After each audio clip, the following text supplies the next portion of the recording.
केंद्र सरकारने खाद्यपदार्थांवरील आयात निर्यात शुल्कात बदल केला आहे। यामुळे शेतकऱ्यांच्या शेतमालाला योग्य बाजारभाव मिळण्याचा मार्ग आता मोकळा झालाय। शेतकरी नेते रविकांत तुपकर यांनी देखील सोयाबीन दरवाढीसाठी प्रयत्न केले होते। सोयाबीन दरवाढीसाठी तेलाच्या आयात शुल्कात वाढ करण्याची मागणी रविकांत तुपकर यांनी केली होती। तर आता सरकारच्या निर्णयावर तुपकर यांनी आनंद व्यक्त केला आहे। सोयाबीन आणि कापसाला दरवाढ मिळाली पाहिजे आणि खासगी बाजारामध्ये सोयाबीन कमीत कमी 7,000 पर्यंत, कापूस 9-10,000 पर्यंत गेला पाहिजे अशी आमची मागणी होती।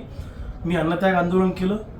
राज्यभर शेतकऱ्यांनी माझ्या समर्थनार्थ सोयाबीन कापसाच्या दरवाढीसाठी आंदोलन केलं आणि राज्य सरकारने चर्चेला बोलवलं। त्या दिवशी जेव्हा आमची उपमुख्यमंत्री अजितदादांबरोबर चर्चा झाली तर अजितदादांनी दिल्लीला फोन लावला, केंद्र सरकारची चर्चा केली आणि आमच्या आंदोलनातली प्रमुख मागणी अशी होती की कच्चं तेल जे आयात होतं त्या तेलावरचं आयात शुल्क हे 20 ते 30% नेलं पाहिजे, ही आमची प्रमुख मागणी होती। आणि सगळ्याच तेलावरचं आयात शुल्क वाढवा, DOC निर्यात करा, सोयाबीन निर्यात करा आणि निर्यातीला सुद्धा इन्सेंटिव्ह द्या, अशी सुद्धा मागणी आम्ही त्या ठिकाणी केली होती। तरच खासगी बाजारामध्ये सोयाबीनचे भाव वाढतील।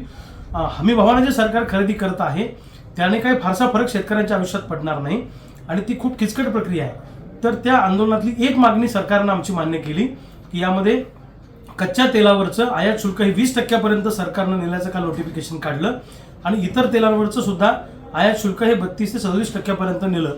त्याचं नोटिफिकेशन काढल्यामुळं काल 4500 रुपयाचं सोयाबीन खासगी बाजारामध्ये आज 4800 रुपयापर्यंत गेलं।